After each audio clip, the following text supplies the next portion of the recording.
de la patología benigna del útero. Tenemos para hoy el repaso de miomatosis uterina, los pólipos endometriales, pólipos cervicales y adenomiosis, como ven ustedes en la tabla. Vamos a empezar por la miomatosis uterina.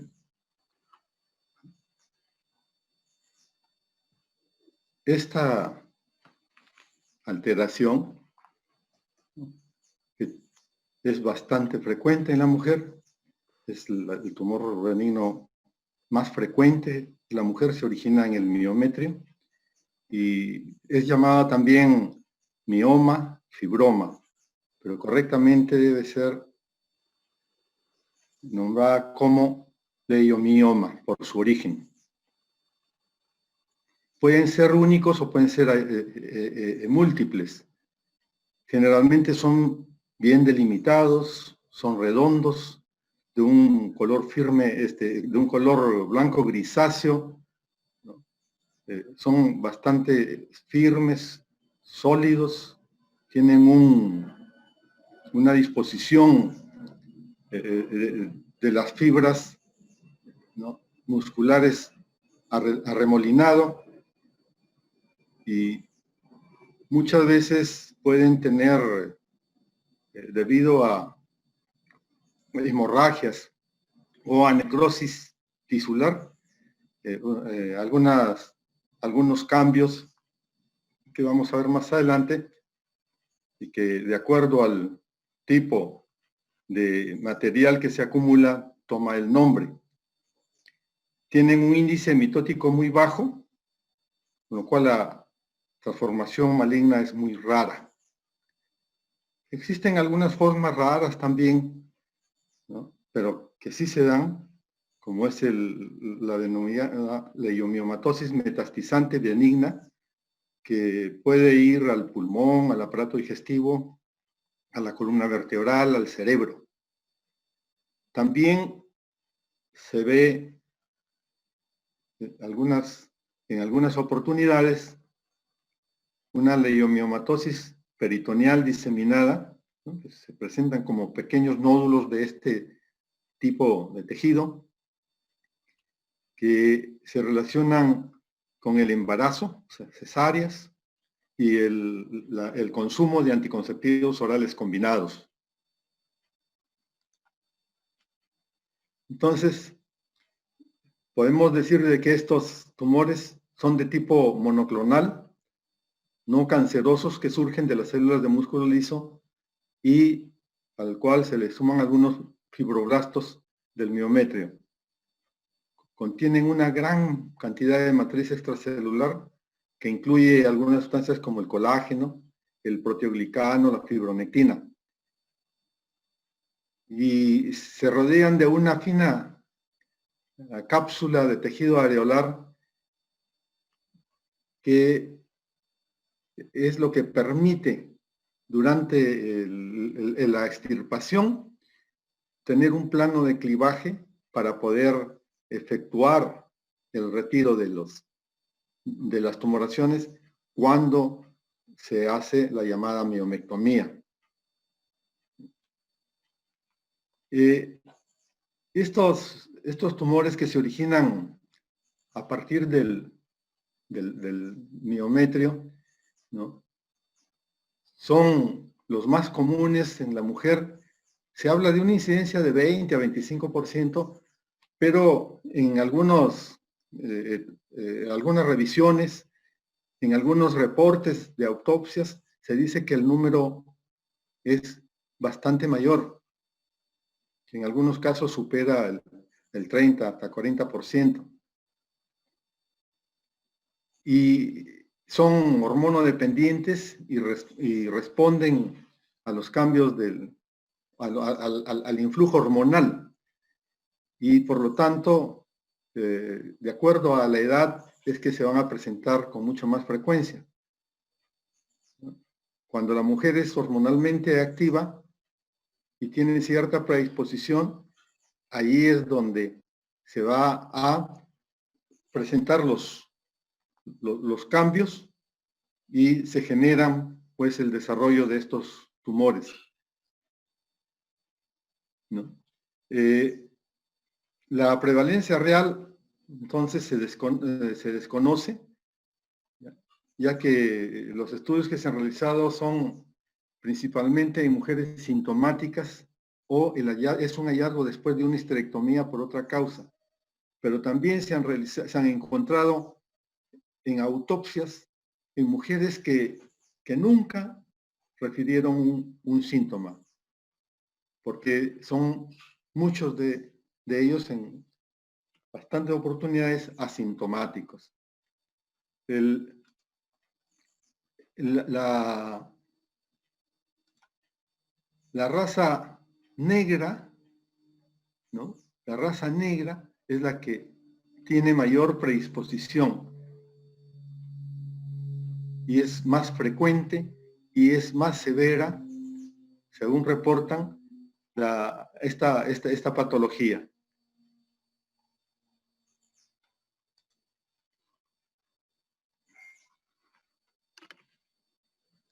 Respecto a la patogénesis, hay algunas, por lo menos dos situaciones que contribuyen al desarrollo del tumor, ¿no? Hay una transformación de los miocitos normales en miocitos anormales a través de algunas mutaciones somáticas. Se habla de que principalmente mutaciones en los genes de 6, 7, 12, 14, y en menor grado el cromosoma X, ¿no? El 1, 3, 10, 13, son los que se alteran y propician este desequilibrio. Aparte de que hay algunos factores de crecimiento, ¿no? Que favorece pues el aumento de la glándula. Cuando hay aumento de las células, ¿no? Se habla de hiperplasia. Cuando hay aumento del volumen celular, se habla de hipertrofia celular. Entonces acá tenemos en resumen los factores que actúan en la génesis pues de esta patología.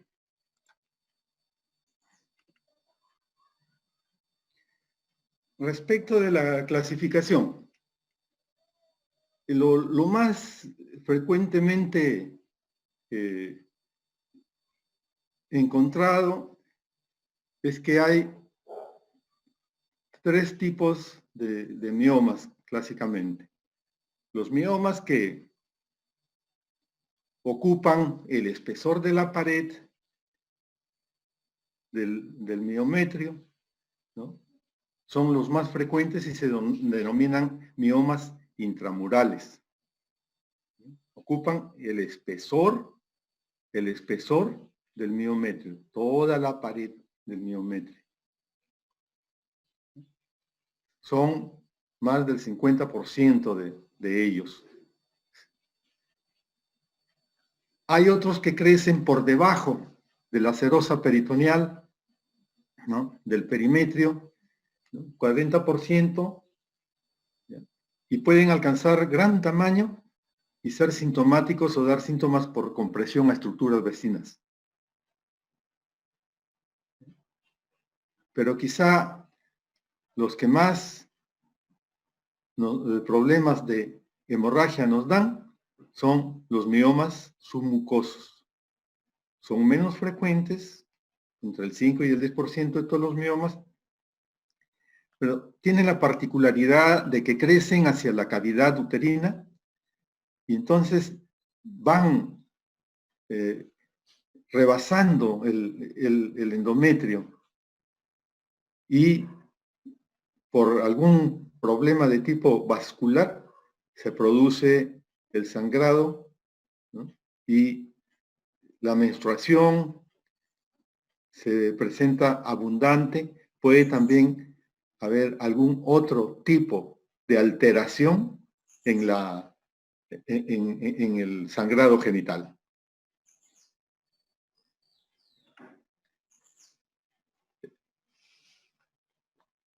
Actualmente se da pie a una clasificación, ¿ya?, que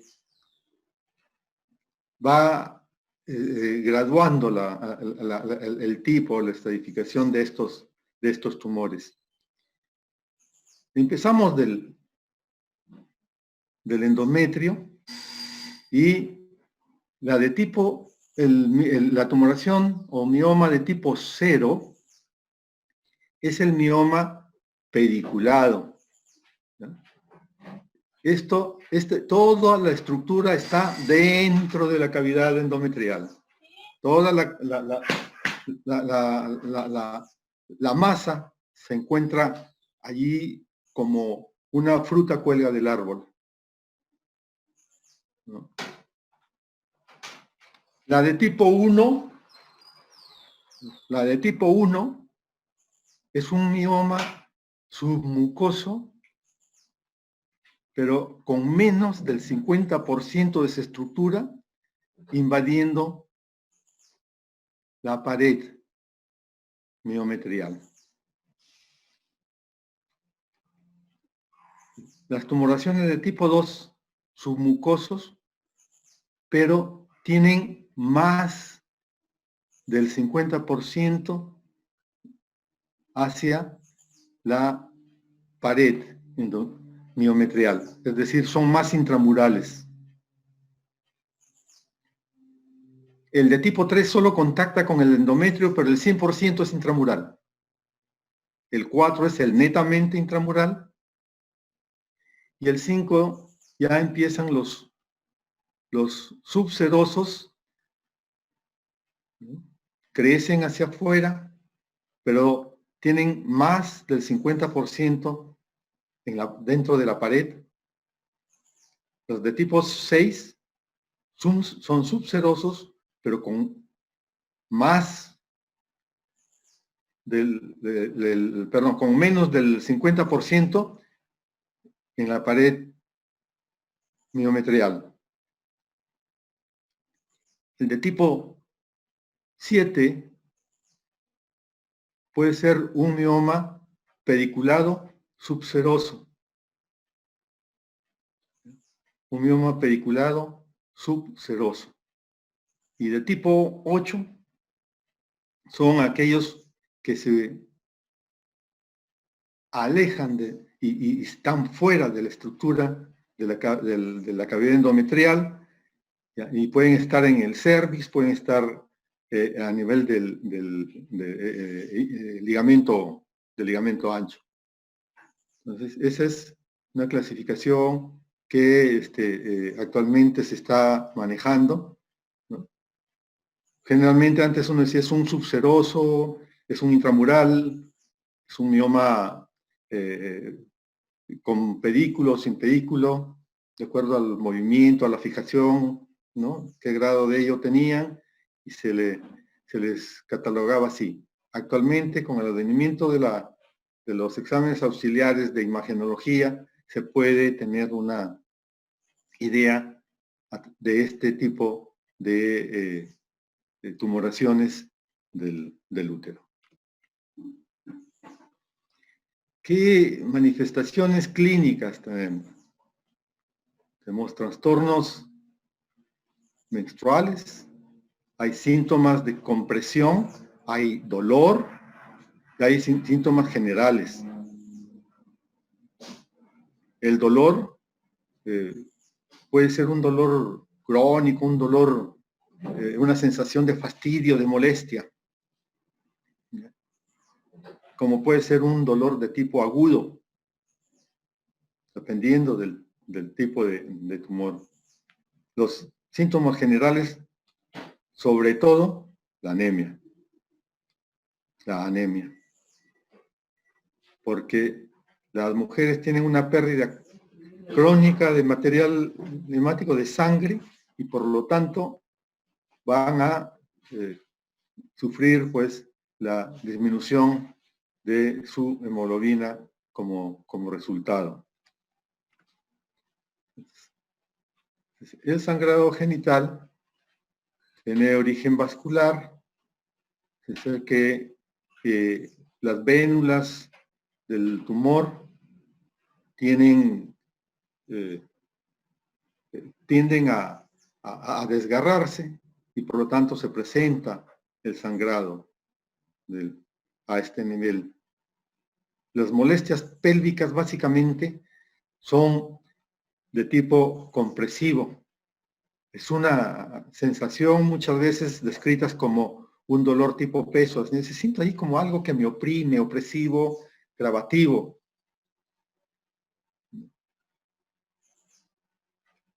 Algunas de ellas presentan dismenorrea,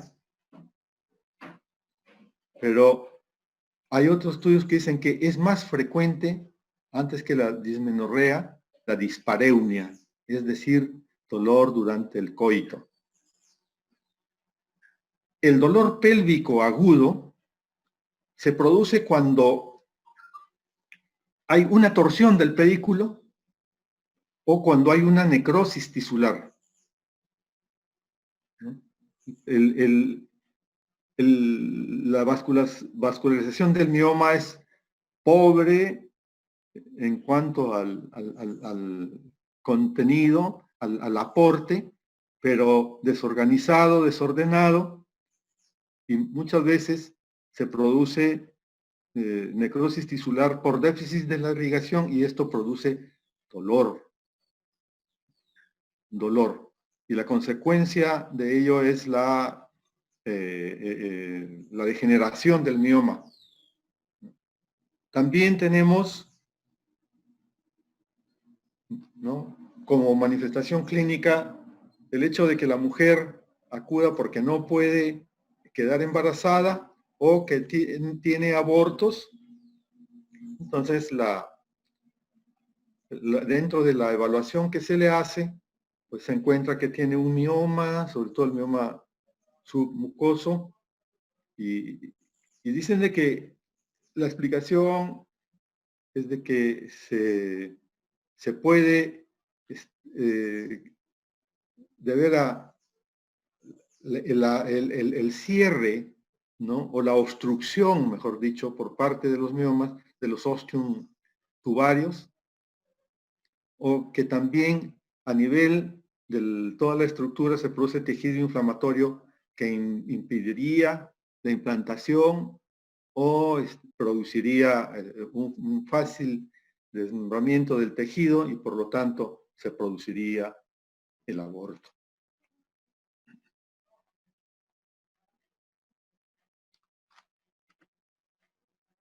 Respecto de los cambios degenerativos, la degeneración hialina es la más frecuente y se sustituye el tejido muscular uterino por material hialino acelular.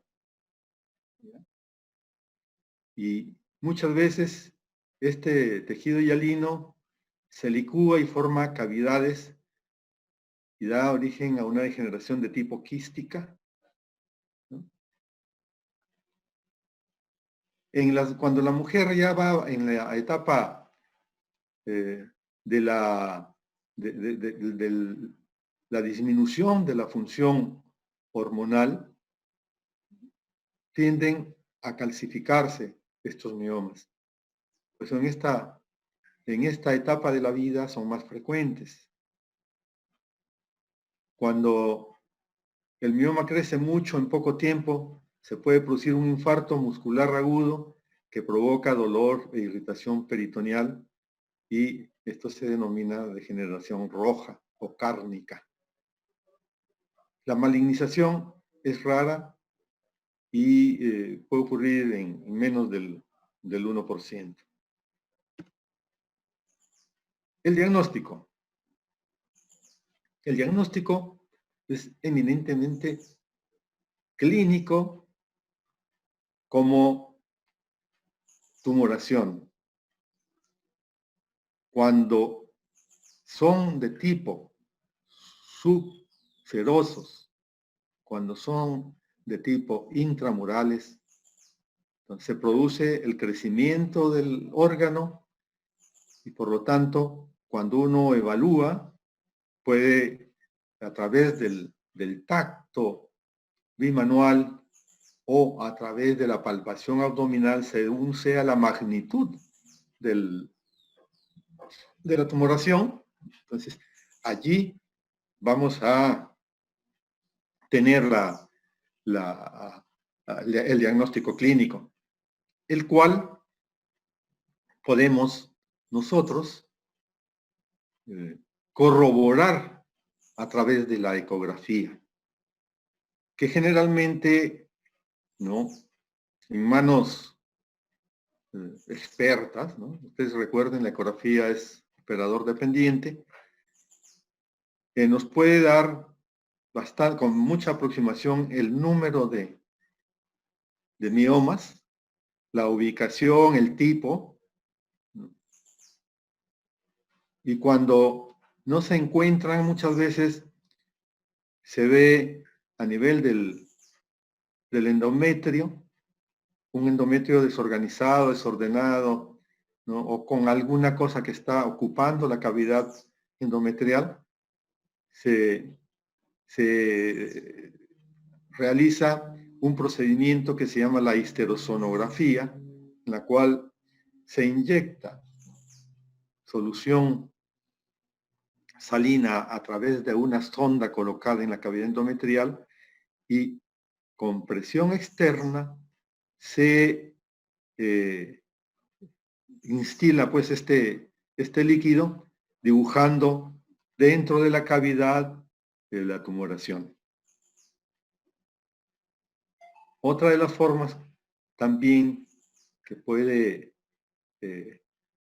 facilitar el diagnóstico, sobre todo en la parte de los miomas de tipo que tiene relación con el endometrio, es a través de la histeroscopía, mediante la cual, ustedes saben, se introduce un instrumento, ¿no?, que se llama, ¿no?, histeroscopio, que tiene una fuente de luz, una óptica, va conectado a un visor de pantalla y de ese modo uno puede observar y diagnosticar. Actualmente hay mucha propaganda, vamos a decirlo así, o es muy popular la histeroscopía de oficina, donde pequeñas lesiones de la cavidad endometrial pueden ser tratadas en el mismo consultorio con anestesia local, ¿no?, y no requerir sala de operaciones necesariamente. Otras veces es por laparoscopía como se hace el diagnóstico. Entonces entran por dolor, pasan un laparoscopio y se objetiva que dentro de sus presunciones esto estaba o se debía a la presencia de un mioma pediculado, el cual sufrió necrosis o algo por el estilo.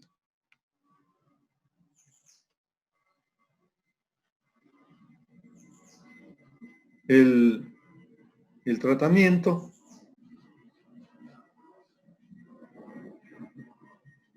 puede usarse el auxilio radiológico y por vía, ¿no?, vascular llegar a embolizar las arterias uterinas, llegando inclusive a ser muy selectivo para bloquear el aporte de la tumoración y de ese modo va a ir hacia la degeneración.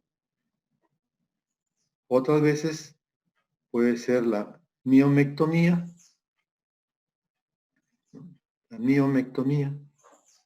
o algunos dicen y permítanme el término, muerto el perro, muerta la rabia. Entonces dicen, sacamos todo el útero y no volvemos a tener problemas. Hacen la histerectomía, ¿no? Esto también debe ser considerado la edad de la paciente, la paridad y el deseo propio de la paciente. Hay mujeres que a pesar de tener paridad satisfecha, dicen, no, doctor, yo quiero morir entera. Si puede sacarme solo los tumores, sáquelo, pero déjeme mi útero. Hay otros que son más radicales y dicen, no, de una vez, doctor, sáquenme todo. ¿Sí?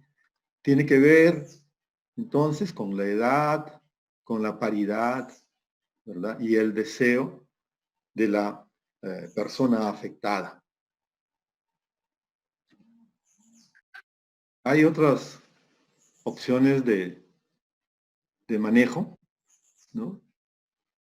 Hay manejo médico, muchos de los miomas son de manejo médico y dependiendo a veces de la edad de la paciente, ¿no? Ya como son tumores que responden a los estímulos hormonales, están próximas a la menopausia, no tienen mucha sintomatología ni mucha complicación, entonces dicen, no, doctor, yo no quiero que me operen ni que me hagan nada. Y se hace un manejo médico, y para ello tenemos muchas opciones, entre ellas los anticonceptivos orales combinados, el uso de progestinas, ¿no? El uso de progestinas, y hay también la posibilidad de administrar el DIU de progesterona, ¿no? El uso de AINES, el uso de los análogos GnRH y los moduladores selectivos de receptores de progesterona, que son muy usados. Hace poco se usaba un modulador de este tipo, ¿no? Que es el acetato de ulipristal. Excelentes resultados en la práctica clínica, pero actualmente se ha observado el uso y la prescripción del mismo porque hay fenómenos o trastornos hepáticos serios, severos, y está en revisión su prescripción. Ya hemos hablado de las opciones no quirúrgicas, ¿no? La embolización arterial y la ablación del mioma. Y las operaciones que ya hemos mencionado, ¿no? La histerectomía, la miomectomía convencional, laparoscópica o histeroscópica. Esos son las posibilidades de manejo que tenemos para este tipo de mioma, de patología. Bien, ahora vamos a ver otro de los problemas que se presentan en la mujer por la presencia de estas tumoraciones benignas. Son los pólipos endometriales, ¿no? Están conceptualizados como un crecimiento hiperplásico localizado de las glándulas y del tejido estromal del endometrio. Se proyectan desde el tejido endometrial, pudiendo tener un pedículo sésil, un pedículo con base ancha, o un pedículo angosto, ¿no? Entonces, a esos se les llama pediculadas. El tamaño puede ser variable, desde pocos milímetros hasta 2 o 3 centímetros se describe, ¿no? El tamaño entonces es variable y pueden ser únicos o pueden ser múltiples.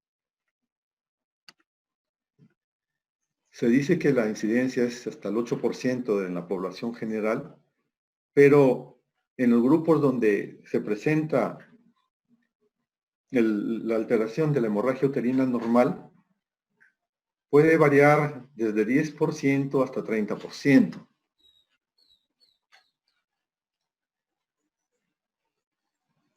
Son mucho más frecuentes en la pre- y posmenopausia. Es muy raro que se presenten en personas muy jóvenes. El grueso está después de los 30 años, según la literatura. ¿Se puede asociar con un adenocarcinoma? Sí, se pueden asociar con un adenocarcinoma. El uso del dispositivo intrauterino de levonorgestrel y el uso de los anticonceptivos orales brindan protección porque producen atrofia del endometrio. ¿Qué factores de riesgo se tienen? Claro, hemos dicho que son mucho más frecuentes, ¿no?, cuando la mujer ya pasa a la etapa de adultez. Entonces, la edad es un factor de riesgo. La hipertensión arterial, el sobrepeso y obesidad, y algunos lo asocian al uso del tamoxifeno y a la terapia de reemplazo hormonal. Esos son los principales factores de riesgo para la presentación de este tipo de tumoraciones. En muchos de los casos son asintomáticos, ¿ya? ¿Y cuáles son los síntomas que dan? Pues las hemorragias, ¿no?, que pueden ser metrorragias, menorragias, hemorragia poscoito. Y cuando el pólipo protruye por el canal endocervical, ¿no?, produce dolor, se comporta como un mioma abortivo. En este caso es un pólipo que cuando es grande distiende y produce dolor a nivel pélvico y la mujer acude por dolor. Entonces, dolor y hemorragia son las principales motivos de consulta en los cuales uno debe indagar para determinar y sospechar el diagnóstico. Entonces, la hemorragia es el síntoma y signo más frecuente en este tipo de patologías. Puede haber infertilidad también, y el mecanismo sería por obstrucción de los osteontubarios y porque a nivel del mioma, a nivel del pólipo o en la zona de implantación hay unas metaloproteináceas, proteináceas y citocinas que en mayor proporción, y esto estaría propiciando la salida o la expulsión del producto de la concepción, favorecería la expulsión del producto de la concepción. Los pólipos endometriales pueden ser de varios tipos, ¿no?, glandulares, estromales, vasculares, mezcla de ellos, ¿no?, y cada uno tiene pues sus características, ¿no?, de tipo morfológico y estructural. Los glandulares suelen presentar los cambios cíclicos similares al ciclo menstrual, y pueden ser pólipos funcionales y adenomatosos. Los estromales son más densos en cuanto a la celularidad, son más de aspecto fibroso y también pueden ser adenomatosos. Los vasculares, con la típica disposición ovillo, con éstasis vascular, y tienen un componente vascular muy típico. A la histerosonografía, igual, ¿no? Acá vemos una estructura, ¿no?, que corresponde, en este caso, al pólipo. Acá vemos la solución salina. Esta es la pared uterina que está dando, pues, el diagnóstico de una tumoración intracavitaria. Entonces, el diagnóstico, pues, por ecografía, el Doppler, en el cual se ve el patrón vascular del pólipo, y la histerosonografía. También se puede ver a través de la histeroscopía, y se hace, pues, el diagnóstico de este elemento dentro de la cavidad, dando la idea más clara de su ubicación exacta, su tipo, ¿no? Y puedes, a través del recetoscopio, ser extirpado, ser evacuado.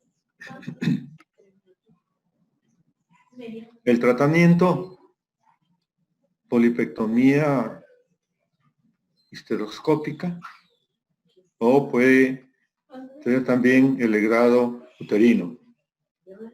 El legrado uterino, hay muchos, actualmente hay muchos de quienes trabajan este aspecto, que lo hacen a través de la aspiración manual en uterino, algunos con guía ecográfica, para dar fe de que toda la tumoración fue extirpada. Los pólipos endocervicales, por su ubicación, obviamente están ubicados en el conducto cervical o hacia afuera de él. Son masas estromales de tipo benigno y tienen un epitelio cilíndrico como cobertor. Pueden ser únicos, múltiples, igual desde algunos milímetros hasta algunos centímetros. Pueden ser sésiles o pediculados, muy vascularizados. Cuando uno los observa, son unas formaciones, unas estructuras rosas, lisas, alargadas, ¿no? Y de ese modo nosotros tenemos que hacer la presunción diagnóstica de un pólipo.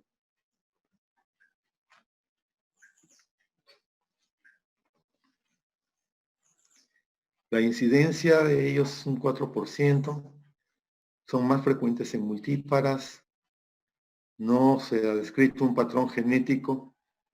El diagnóstico es a través del examen con un espéculo, o durante la toma de PAP incidentalmente se puede encontrar la formación, ¿no?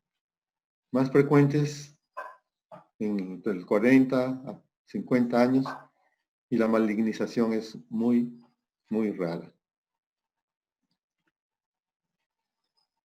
Dentro de los factores de riesgo para el pólipo tenemos la multiparidad, las infecciones crónicas, y algunos lo asocian al uso de anticonceptivos orales de larga data.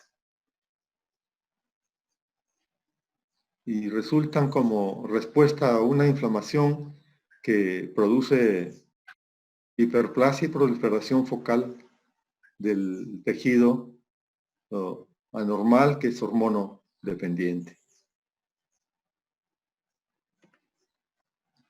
Igual la clasificación es de acuerdo al componente que tengan, ¿no?, o la combinación de ellos.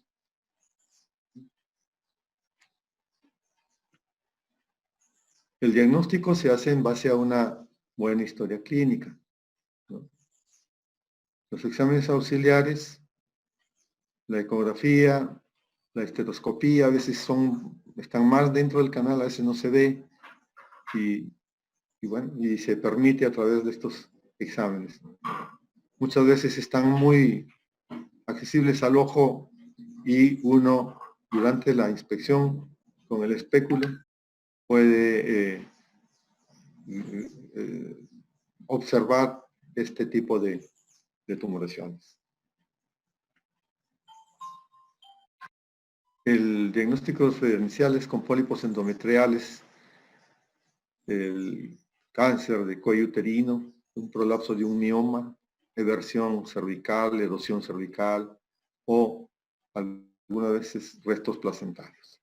Entonces, hay que tener cuidado siempre cuando uno hace el manejo de estos casos, porque muchos de la patología ya maligna, ¿no?, puede estar enmascarado o disfrazado en este tipo de estructuras.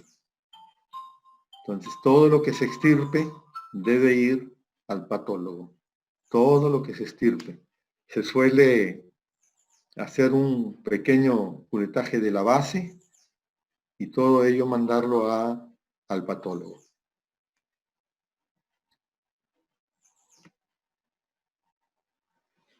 Generalmente no necesitan un tratamiento más que hacer la exéresis del tumor, y esto se hacen a través de la torsión. Dependiendo del tamaño, uno toma una pinza, lo toma muy de la base y simplemente gira la pinza 360, 720 grados y así. Lo sigue rotando, girando, girando, girando hasta que se desprende la tumoración. Como les decía, se puede curetear la base para mandar todo la muestra al patólogo. Algunas veces es necesaria la estroscopía cuando está muy metido dentro del canal, muy cercano al óseo.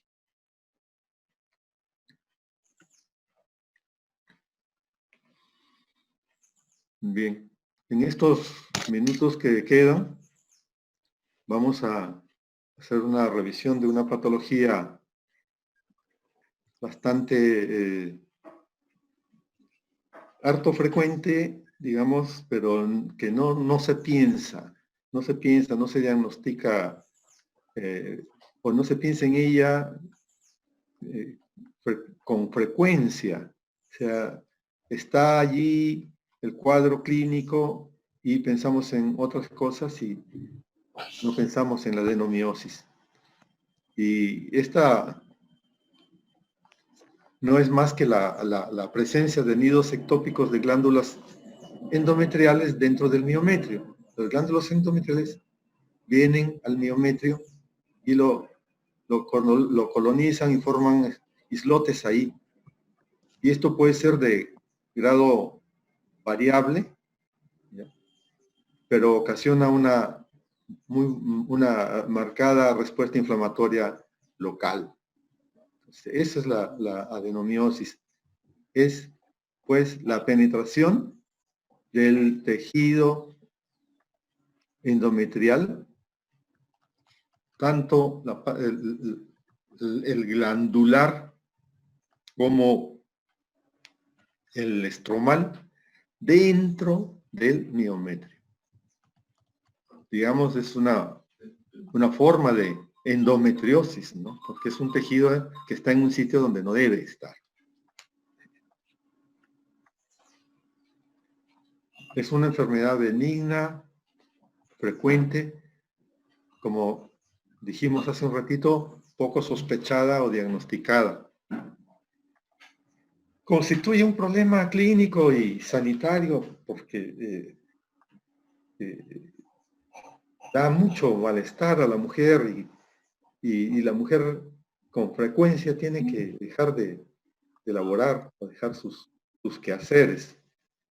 Y también por los malestares y lo que ocasiona en estas personas, le quita calidad de vida, y de lo que se trata pues actualmente es siempre pensar en la calidad de vida que uno le debe dar a los pacientes.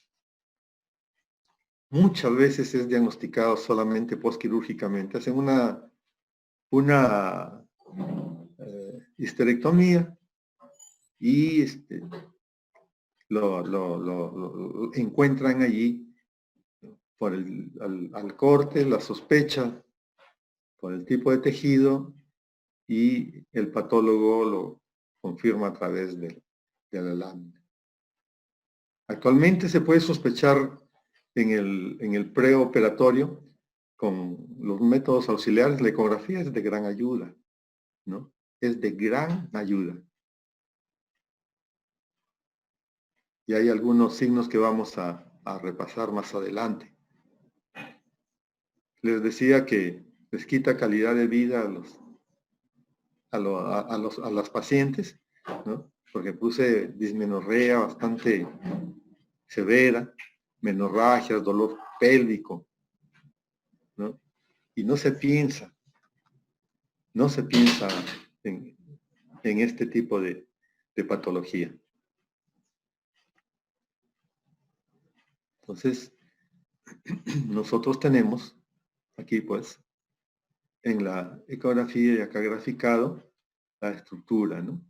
Hay acá el endometrio periférico, el endometrio basal, el miometrio profundo y el miometrio externo. Entonces, cuando este tejido penetra, va a ocasionar, pues, esta patología. Entonces, la disrupción de la interfaz entre endometrio y miometrio, ¿ya?, se produce ¿por qué? Algunos dicen que lo asocian a los traumatismos, la multiparidad, las miomectomías, cesáreas, legrados como antecedentes, ¿no? Se ven con más frecuencia en estos pacientes que tienen adenomiosis, ¿ya? Entonces, la invasión miometrial por glándulas y estroma condiciona la disrupción de la interfaz entre endometrio y miometrio y la colonización del miometrio por este tejido. Algunos dicen que es por una invaginación del tejido endometrial hacia la cavidad con la ruptura, pues, de la línea endometrial. Algunos hablan y lo asocian a la hiperperistalsis del miometrio, y otros a niveles altos de estrógenos como favorecedores de esta patología. Entonces, en la endometriosis hay una disrupción crónica de la interfaz entre el endometrio basal y el miometrio.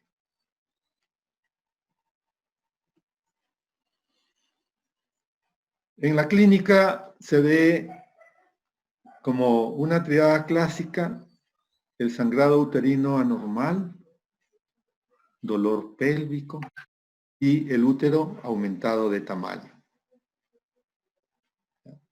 También puede verse una subfertilidad, hay dolor pélvico crónico y la pérdida de la calidad de vida, como les decía. Hay mucha gente que se queja de esto. Dice, yo ya no soy como antes, no puedo, tengo demasiado malestar. Entonces, a veces no le hacemos caso, y ya hemos estado conversando en las diferentes actividades de que una de las cosas y una de las características que debe tener el proveedor de salud, el médico, es ser empático, ¿no? Empático, empatía. Y empatía quiere decir ponerse en el lugar de la otra persona. Es actitud. actitud. Porque pensemos siempre que tengamos con nosotros o delante de nosotros, frente a nosotros, a un paciente, pensemos que puede ser un ser querido nuestro. Y como tal debemos darle lo mejor que se pueda brindar y lo mejor que esté a nuestro alcance. Esa es la mejor actitud y garantiza el éxito profesional de un médico.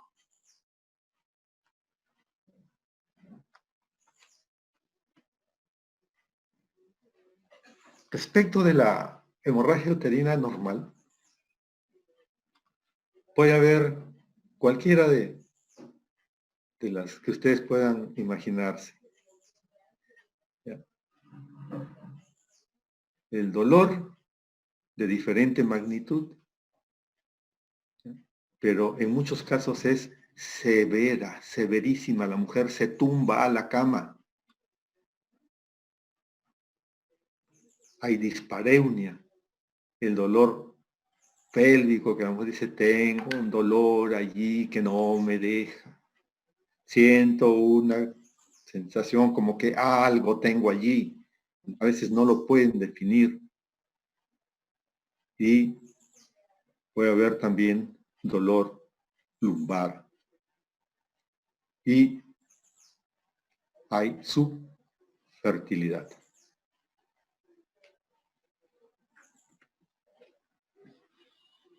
Las formas clínicas de la adenomiosis puede ser difusa o focal, ¿no? Difusa cuando las glándulas y el estroma están en todo el músculo uterino y es focal cuando se forman islotes, están en pequeñas zonas. Pero difusa, hay un crecimiento global, no es un crecimiento focal.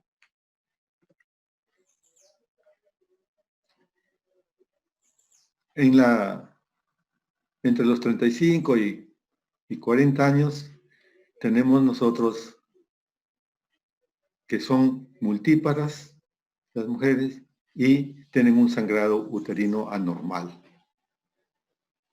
Cuando son más jóvenes, la mujer consulta por infertilidad y se puede asociar a la endometriosis. Entonces, la causa de la consulta, miren, difiere respecto de los grupos, obviamente.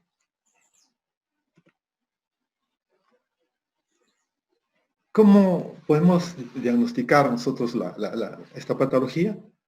Pues a través de la ecografía, que tiene esta sensibilidad y esta especificidad, es la modalidad de imagen más común utilizada, pero tiene una limitante: operador dependiente.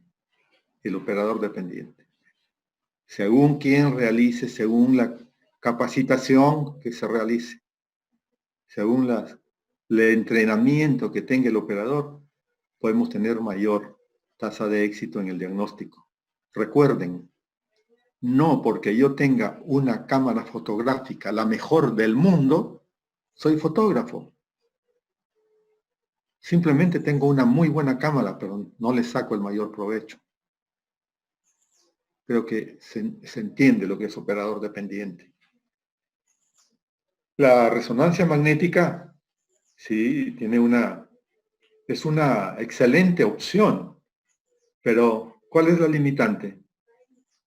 ¿Cuántos sitios cuentan con resonancia magnética? El resonador no está presente en todos los establecimientos de salud. Entonces su gran limitante es la disponibilidad. El diagnóstico entonces es un útero globuloso, se ha aumentado de tamaño. Miren, asimetría de las paredes, asimetría de las paredes. ¿No? El miometrio es heterogéneo. Hay estrías hiperecoicas hay quistes miometriales, hay sombras, ¿no?, paralelas, hay una hipervascularización difusa, ¿no? El útero es aumentado de tamaño. Miren, una pared es más ancha que la otra, tiene mayor dimensión que la otra, ¿no? Entonces aumenta el tamaño del útero, asimetría de las paredes, pared más ancha una que otra, asimetría de las paredes, ¿no? Es un miometrio heterogéneo, ¿ya? Pueden haber quistes miometriales, quistes en el miometrio. Hay una vascularización difusa,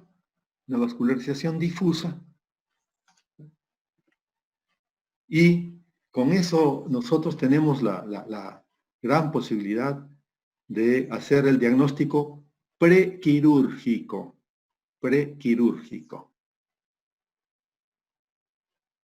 No esperemos que tener una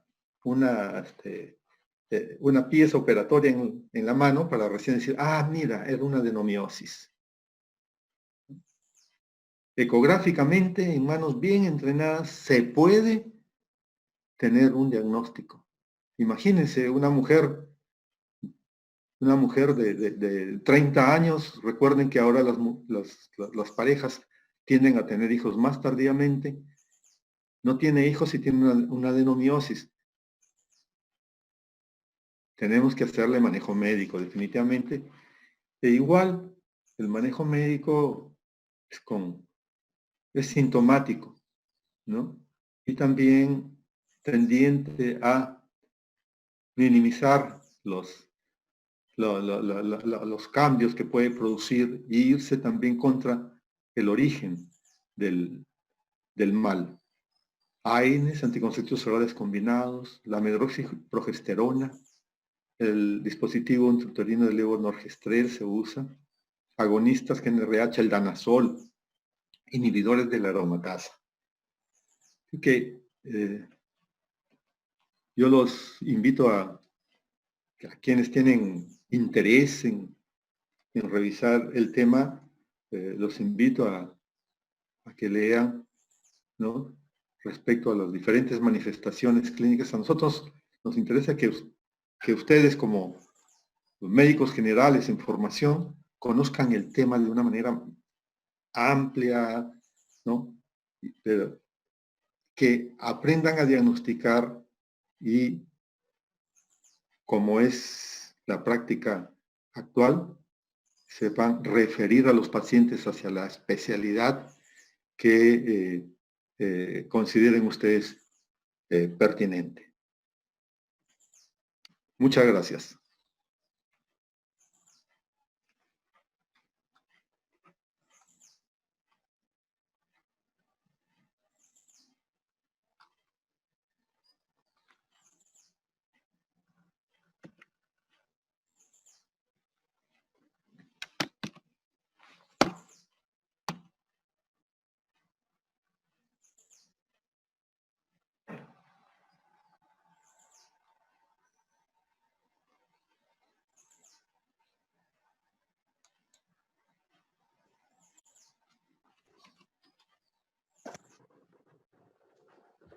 Hola. Sí, Julio. ¿Escucho? ¿Me escucha, Julio? Sí. Correcto. Correspondería ahora a las preguntas. ¿Podemos pasar a las preguntas con los alumnos? Bien. ¿O todavía hay algo complementario que tienes que exponer? No, es todo el tema ya, Bien, la hora. Yo te he tratado de ajustar estos amplios... Está bien, damos unos minutos para algunas preguntas, inquietudes de los señores estudiantes. Señores estudiantes, directamente o a través del chat pueden hacernos llegar las preguntas. Hay una pregunta en el chat, doctor Aguilar, que dice: dijo que a veces los tumores pediculados, leiomiomas, se tuercen y eso causa dolor e inflamación por necrosis del tejido. Cuando hacemos tratamiento con microesferas, no causamos ese mismo cuadro de dolor por necrosis a la paciente. De lo que se trata es eso, quitarle el aporte para que la tumoración revierta, ya no tenga aporte. Obviamente sí, produce dolor, pero eso se trata. Es el mismo mecanismo de un infarto de miocardio. Se ocluye el lumen arterial, disminuye el aporte, duele por el déficit de aporte de oxígeno y de ese modo se puede tratar de destruir el mioma porque no va a tener aporte y por lo tanto va a revertir. Esa es la base. Hay otra pregunta, doctor Aguilar. ¿Hay algún tratamiento hormonal para los pólipos? Habíamos visto allí que una de las recomendaciones es poner un sistema intrauterino de levonorgestrel, que es un progesterónico. Ellos actúan inhibiendo, ¿no? Actúan produciendo disminución del grosor endometrial. Y estos pólipos, al tener ese origen, ¿no? Son, digamos, son materialmente posibles de ser manejados con este tipo de tratamiento. Bien, doctor Aguilar, una última pregunta que hace uno de los señores estudiantes. Doctor, mencionó que la adenomiosis producía subfertilidad. ¿Cuál es la definición de ese concepto? ¿Es lo mismo subfertilidad que infertilidad? No. Me refería subfertilidad a que no es imposible que una mujer pueda quedar embarazada con adenomiosis, dependiendo de su grado. Pero muchas de las mujeres acuden por eso, porque no pueden quedar embarazadas. Entonces, allí es donde se denomina infertilidad, porque después de un año sin método, la mujer no queda embarazada. Subfertilidad, si la mujer queda embarazada y pierde el embarazo, eso se acerca más al concepto que se ha querido dar. No sé si... Correcto. Sí, si es que... correcto, doctor. Tenemos una pregunta complementaria acá que sería conveniente que se conteste a los señores alumnos. ¿El tratamiento que se da para adenomiosis devuelve la fertilidad a la mujer?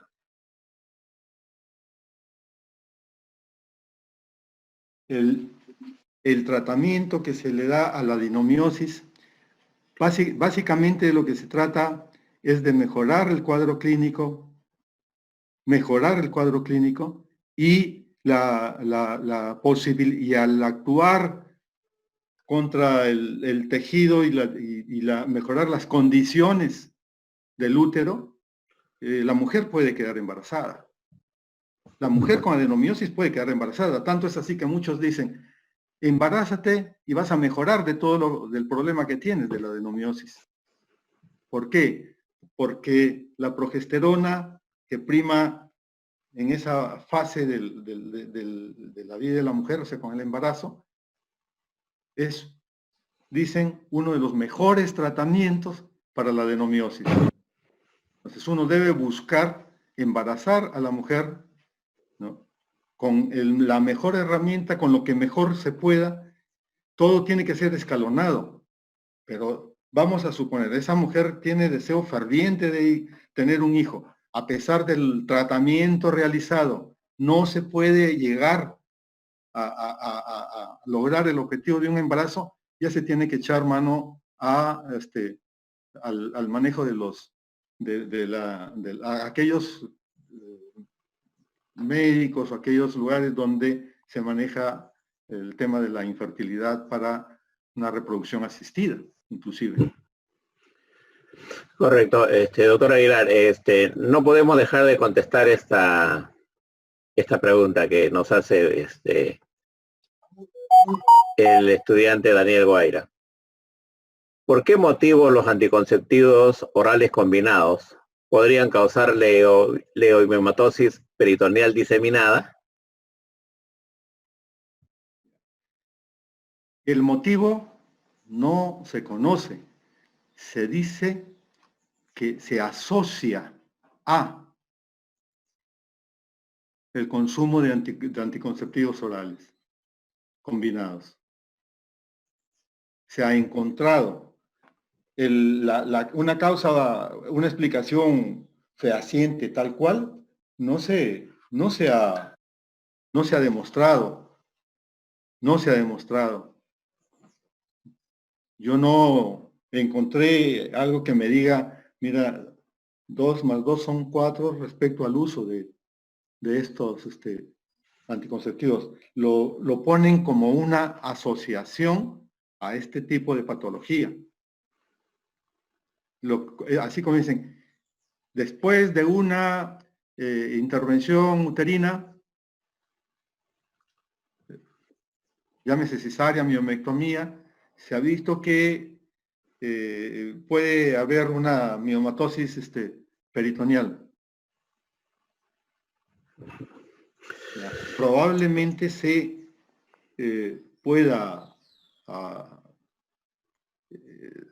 deber a una siembra, a desperdigar el tejido, y cuál ectópico pueden tomar raíz, echar mano a la vascularización del tejido circundante y a partir de ahí crecer. Esa podría ser una explicación en el caso de cirugía. Con el anticonceptivo oral combinado, solamente lo encontré como una asociación. Correcto, doctor Aguilar, y bueno, con esto sí terminamos. Hay probablemente más inquietudes, interrogantes que responder, pero en aras al tiempo vamos a hacer que esta sea la última. ¿El DIU con levonorgestrel antes de la torsión es indicación para el pólipo endometrial o para el pólipo endocervical o para ambos? El pólipo endometrial generalmente no duele. Los que duelen son aquellos que alcanzan el cérvix y el útero trata de expulsar como cuerpo extraño. Entonces ahí es donde se produce dolor. Pero el sistema intrauterino de levonorgestrel lo que hace es va a anular,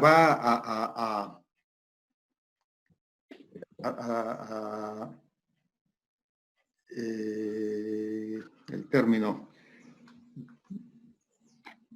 va a disminuir la división, el crecimiento del tejido que conforma el pólipo. Cuando uno pone o usa una